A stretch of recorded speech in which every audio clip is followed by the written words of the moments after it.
So ayan mga kadrama-rama, alam ko pong inaabangan nyo po no, yung next na mangyari po dito sa Abot Kamay na Pangarap dahil sobrang nakaka-tense na nga po no, at saka nakaka-excite na nga din po talaga yung pinapakita ni Director every episode dito sa Abot Kamay na Pangarap.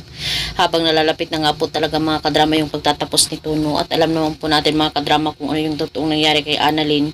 Sayang nga po talaga yung time na yun na talagang gusto na nga po talagang palayain ni Doc Carlos itong si Annalyn. Yun lang nga po yung nagka-problema dahil nga po sa itong si Dax ay talagang andyan talaga sa isipan ni Carlos. Talagang nakikita niya itong si Dax eh.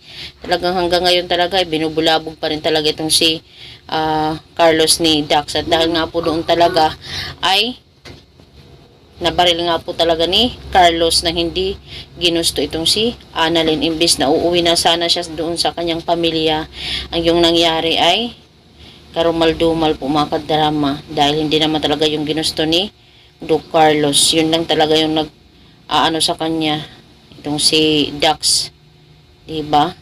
Tapos ngayon possible tumawag talaga itong si Carlos dito kay RG or kay Lynette dahil alam naman po talaga natin itong si Annalyn ay duguan.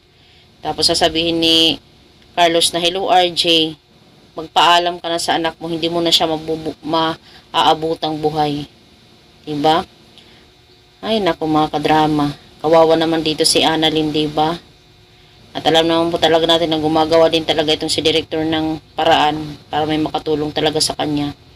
Kaya, pag nalaman talaga ni RJ yung ganito yung sitwasyon ni Annalyn, talagang hindi niya mapapatawad talaga itong si Carlos at gagawin niya talaga yung lahat para maparusahan itong si Carlos at pagbayaran niya talaga yung lahat ng mga ginawa niyang kasalanan, lalong-lalo na dito kay Annalyn at saka dito kay Lynette.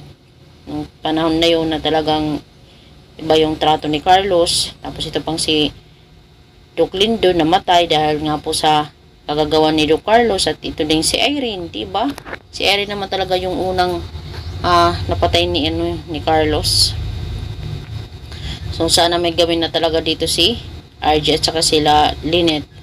As in, diba, dahil sobrang nakakaawa talaga na ngayon kailangan talaga ni Annalyn ng tutulong sa kanya dahil duguan nga po talaga siya. Hindi natin alam, baka 50-50 na nga din po talaga yun, diba, dahil ang dami nga pong dugo na dumaloy po talaga sa kanyang katawan. So mga kadrama, maraming salamat agad sa palagi niyong panunood.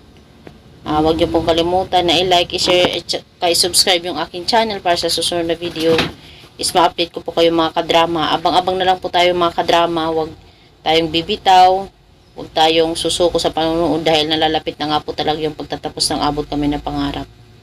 Kaya laban lang tayo mga kaabot kamay. Maabot din natin yung ating pangarap na mapupunta din tayo sa revelasyon.